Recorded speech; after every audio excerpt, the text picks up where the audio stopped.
All right, everyone. Welcome back to all my listeners. This is episode 11 in season 13. Today is Wednesday, November 13th, 2024. My name is Sonal Patel, and this is the Paint the Medical Picture podcast series. All right, you guys, let's go ahead and try and get into today's episode. Now, I'm going to apologize in advance if you hear me sniffling or stifling back a cough or two before I hit the mute on the record button. But I've been battling a head cold ever since I got back from my week of traveling to go see friends and family. Like I stated before, a couple weeks ago for my Diwali week, see my friends and family. Then I went traveling to a conference. So I have just been jet setting around and caught this little nasty virus that I am trying to fight off. It's almost better, probably within the next couple of days here. But being sick, it's just not a good feeling so early in the season. So hopefully this is my last one. But anyway, you guys, let's get into today's episode. Now, this is the second Wednesday of the month, and you know that today's Newsworthy is going to be featuring my OIG Work Plan updates for the month of October 2024. And in my Trusty tip, I'm going to get into some highlights from the Medicare physician fee schedule final rule for 2025. And of course, I'm going to go ahead and round out and close out today's episode with another remarkable quote on insight and wisdom by Mahatma Gandhi. Today's episode is sponsored by HCPro. Are you a healthcare professional looking to level up your career? HCPro's online boot camps offer just what you need to stay at the top of your game and on your own schedule. Whether you're in coding, clinical documentation, or revenue cycle management, HCPro's online boot camps provide the flexibility and expert guidance to help you succeed right from your own home or office. These boot camps are designed for busy professionals. With 24/7 online access, you can build your skills anytime, anywhere, without stepping away from your daily responsibilities. With each boot camp, you'll earn essential CEUs, deepen your expertise, and learn real-world skills you can put into action immediately. HCPro's instructors are seasoned industry experts who bring years of hands-on experience into the development of these e-learning courses. And these courses are not just lectures. You'll get hands-on exercises, interactive assignments, and plenty of tools to help you apply what you've learned on the job. You can choose from popular courses like clinical validation, inpatient and outpatient coding, risk adjustment, or Medicare denials and appeals. Each bootcamp is packed with up-to-date content, ensuring you're staying compliant in your role. So why wait? Join thousands of healthcare professionals who are advancing their careers with HCPro's online boot camps. So head on over to www.hcmarketplace.com to learn more. Check out upcoming courses and take that next step towards professional growth. That's www.hcmarketplace.com. All right, you guys, let's get into it. So in today's Newsworthy, I'm going to be featuring the month of October's OIG Work Plan updates. Now, there are 4 total updates for the month of October 2024. The first is titled Audit of Medicaid Reimbursement for Clinical Laboratory Services. Now, this report is expected from the Office of Audit Services. Outpatient clinical diagnostic laboratory tests encompass tests performed in a physician's office, by an independent laboratory, or by a hospital laboratory, and provide information for the diagnosis, prevention, or treatment of disease, or for the assessment of a medical condition. Medicaid reimbursement for outpatient clinical diagnostic laboratory services performed in a physician's office, by an independent laboratory, or by a hospital laboratory generally may not exceed the amount set in the Medicare clinical laboratory fee schedule. The OIG's objective is to determine whether selected states claimed federal Medicaid reimbursement for outpatient clinical diagnostic laboratory services in accordance with the payment limits set in federal and state requirements. This final report is expected in fiscal year 2026.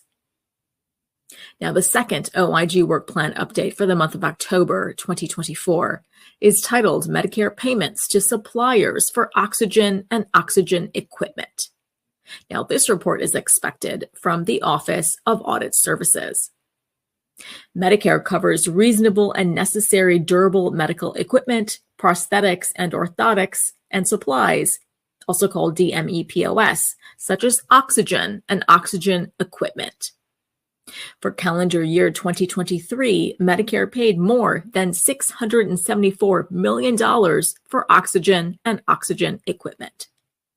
CMS has consistently identified high rates of improper payment for oxygen and oxygen equipment through its comprehensive error rate testing program, also called the CERT program. Upon request, a supplier must provide documentation, including records from the treating practitioner, indicating that oxygen and oxygen equipment were reasonable and necessary for an enrollee's condition.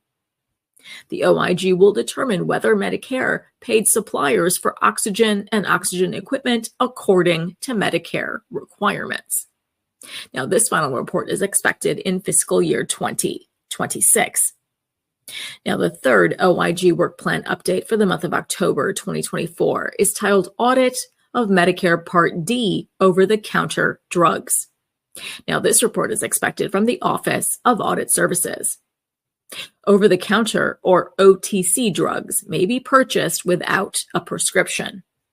Medicare Part D does not cover OTC drugs under their basic prescription drug benefit or as a supplemental benefit under enhanced alternative coverage. Subject to approval by the Food and Drug Administration, the FDA, companies may convert a brand name prescription-only drug to an OTC drug. After the FDA approves a brand name drug's conversion to OTC status, which includes requiring changes to its labeling, the drug is no longer considered a prescription-only drug. Now, because the labeling of brand name drugs and generic equivalents must be identical, makers of the generic equivalents must make corresponding revisions to their labeling or cease marketing their generic equivalents.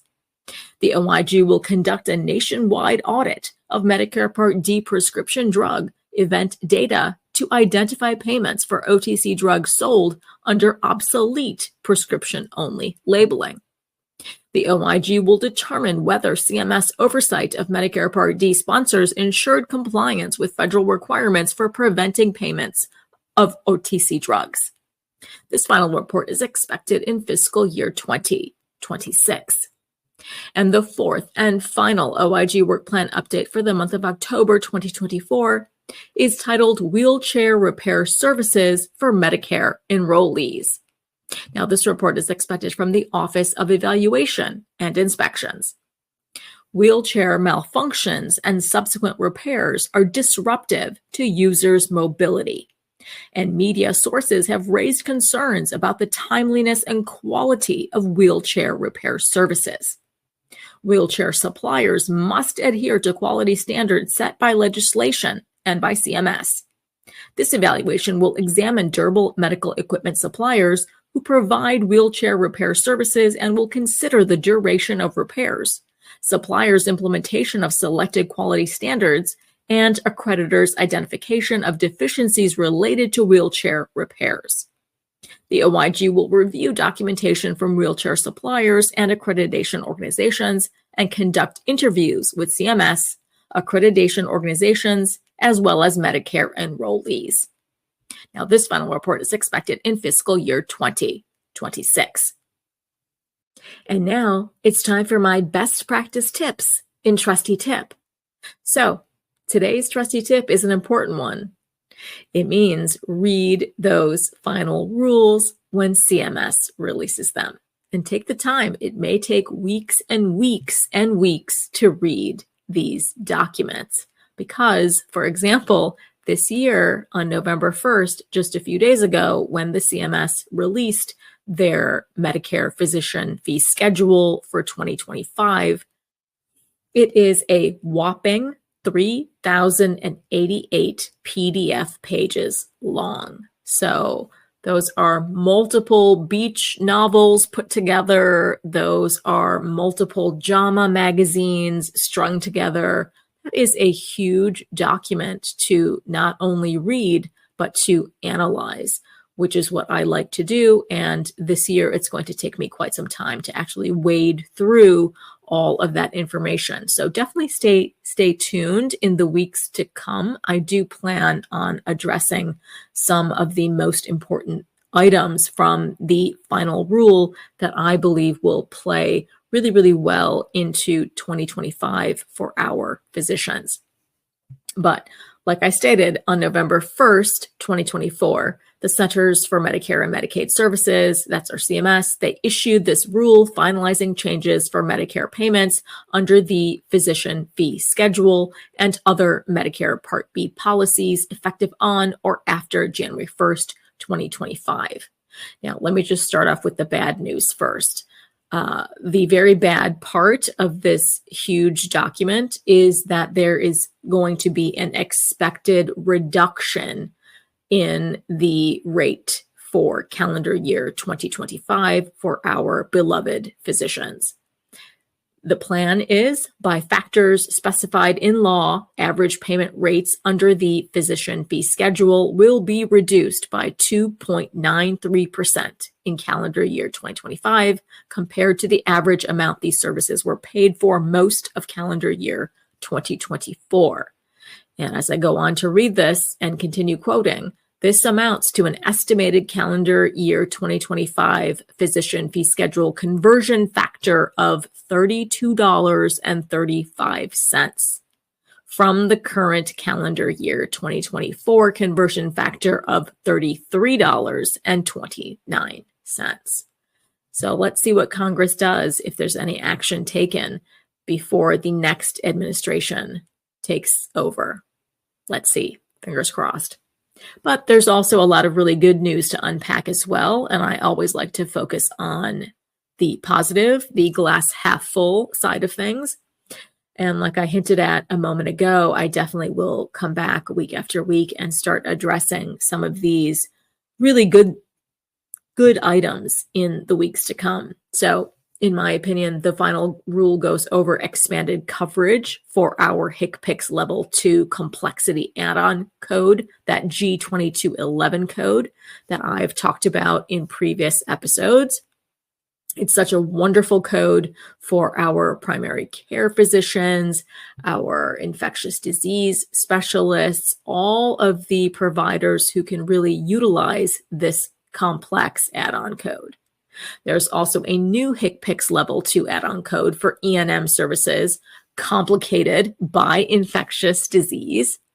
There's also going to be policy changes for global surgery packages. I can't wait to dive into that and discuss it here on the podcast. And there's also really great changes that are made for therapy supervision and signature policy changes. So I can't wait to go over these in more detail on the podcast in weeks to come. And finally, I focus season 13 Spark on insights and wisdom. I want this 13th season Spark to be filled with our world's thought leaders, writers, artists, philosophers, everyone who inspires us with their insights and their wisdom. So in this week's inspiring quote in Spark is from Mahatma Gandhi. It is unwise to be too sure of one's own wisdom. It is healthy to be reminded that the strongest might weaken and the wisest might err. Absolutely true, right? This quote reminds us that we can never be all-knowing. This quote reminds us that we are only human, and as humans, we are prone to make mistakes. What is important is to take ownership of them and learn and grow because of them. That is what keeps us humble. I'm happy Mahatma Gandhi's spark still burns brightly and still inspires so many. All right, you guys, let me know what you've been up to this entire fall season. I'm getting over this ridiculous head cold. As you can hear my voice, I annoy myself. I can barely hear. My ears are so clogged. So I hope I'm not shouting into the podcast today. If I am, I apologize. Just decrease your volume because I can't hear myself. But all that travel was really worth it because I got to see some great family, some great friends, some great colleagues and peers, and I got to enjoy a lot of new places. So hopefully you guys have some fun in store for yourselves as well. All right, you guys, I wish you all an amazing and very, very happy week ahead. Thank you guys so much for listening on today's episode, and I hope every week with me brings you closer to helping your providers paint a masterpiece. See you next Wednesday.